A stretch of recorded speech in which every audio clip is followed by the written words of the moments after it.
What's up, everybody? It's Chicago Talk Show host. I just got done reading Save the Cat, a book on screenwriting, and I want to share with you what it has to say about writing when it comes to the hero. So this book is a book on screenwriting, but what's very interesting is he talks about things, what to do and what not to do, and he actually includes Jungian archetypes, and one of them that is most striking to me is the hero myth. Listen to this. The hero leads, Blake Snyder writes. A common mistake in a lot of rough drafts is the problem of the inactive hero. Your hero is being dragged through the story, showing up when he's supposed to, but for no reason. Your hero seems unmotivated, his goal vague. The driving force that should be guiding him is MIA. Blake Snyder continues, he has no goals. He exists, but he doesn't know why. Johnny's motto is, what's the point? We're all gonna die someday anyway. Blake Snyder asks, does this describe your hero? And he starts correcting right away. He writes, well, if so, you've got to fix it. Because if there's one thing we know for sure, it's the truism that the hero must be proactive. It's the law. And the is capitalized and law is capitalized, by the way. If he's not a hero. So that's interesting. So why don't we read what Blake Snyder recommends as far as writing the hero? What makes a hero from the screenwriter's point of view? Well, he lists them off. There are 4 things. So let's review them. Blake Snyder writes as a little checklist. 1. Is your hero's goal clearly stated in the setup? He writes, and make sure that goal is spoken aloud and restated in action and words throughout the story. 2. Do clues of what to do next just come to your hero, or does he seek them out? He continues, your hero cannot be handed his destiny. He must work for it at every step. 3. Is your hero active or passive? He writes, everything your hero does has to spring from his burning desire and deeply held need to achieve his goal. 4. Do other characters tell your hero what to do, or does he tell them?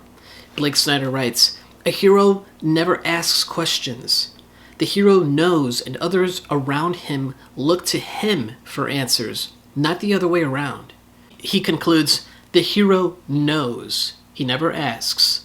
So what have we learned from Blake Snyder as a screenwriter about the hero? Well, 1, the hero that is inactive and nihilist is not a hero. It's something else entirely, and this is seen as a negative thing, and rightfully so. That despite the odds, despite the adversity, despite the chaos, he still moves forward. He's still going to do something. He's still going to achieve his goal.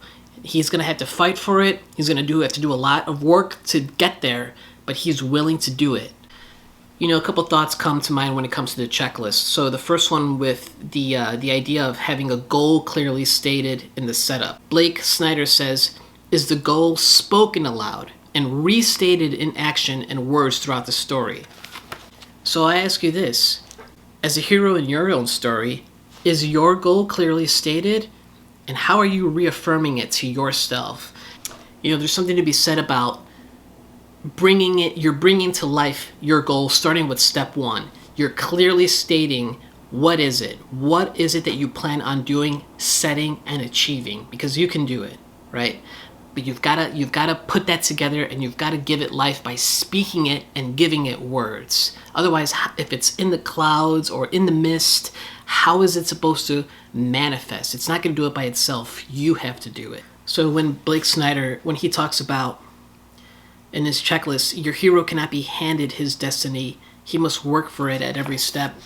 It actually, out of everything, it makes me think about the Bible. The following verse, Isaiah 48:10. Behold, I have refined thee, but not with silver. I have chosen thee in the furnace of affliction. So honestly, when it comes to things like trials and hardships, I also believe that there's a testing of faith. So for the hero, the way they respond to those levels of adversity and challenge, you know, it's one thing to overcome them and push through ahead, which is indeed noble and definitely heroic. But as a spiritual person, I believe it's also a test of faith. How will you get through it, right? And I think that for a lot of us, we think we can do it on our own, everything. But I think that's a lot of arrogance. And for me, I get a lot of peace in understanding that I don't have all the answers figured out, and I don't know necessarily how the future is going to go. But as long as I have goals set and I work hard at attaining them, and I have faith to help me carry through and help me get through things, and help me get to things that I didn't think were possible in being able to achieve. And that is powerful. And so that's what I think of when I think of that checklist, that second one. Blake Snyder writes, "The hero knows, he never asks." Well, I think clearly, like, we're talking about screenplays and movies and whatnot. That's great and everything, but what's really practical about this, you can also take away from, is that if you plan on being a leader as part of your developing heroic journey, it's that carrying along a sense of functional competence, right? And confidence, right? That's what you want to shoot for. Confidence and competence, right? And you want to make sure it's tempered with not being too high, right? Next thing you know, you get into being prideful and working things in vain. You don't want to do that. You want to keep yourself grounded, right, in your approach. That's what helped me and achieve some of my goals. Competence and confidence, and keeping that level of humility and doing whatever you have to do to achieve those goals. Personally, I've gone through some various, just like you, I've gone through various levels of adversity. If you want to see how I kind of overcome and continue to move forward in my life despite this adversity, you can check out my video I did a couple years ago where I got fired, as well as a follow-up video of being vindicated ever since that firing and dramatically moving forward with my life compared to where I was. And so I encourage you to check that out. So yeah, that was interesting, right? All this talk about the hero's journey and the heroic myth from the screenwriter perspective, which is really not too different from what the Jungian archetype is when it comes to the hero, right? So I hope you like that. I encourage you to check out my other book reviews. So basically, I just want to let you know that from one hero to another, that if you're going on your journey and you're setting yourself up with goals and you're trying to schedule them and organize them, and you're succeeding and working towards them and actually achieving them despite the challenges and adversity, you're a freaking hero. You're doing it. And that's awesome. And maybe you don't have anybody to root for you or anything like that, but know that you're doing it. And that's not easy, because you could just not do anything, right? Just like the book says, you can just be inactive, and that's not a hero. According to the screenwriter, that's not a hero. But you are a hero, and I commend you. Thanks for watching. Catch me on my Instagram. Don't forget to like, subscribe, give me a comment, and let me know what you think.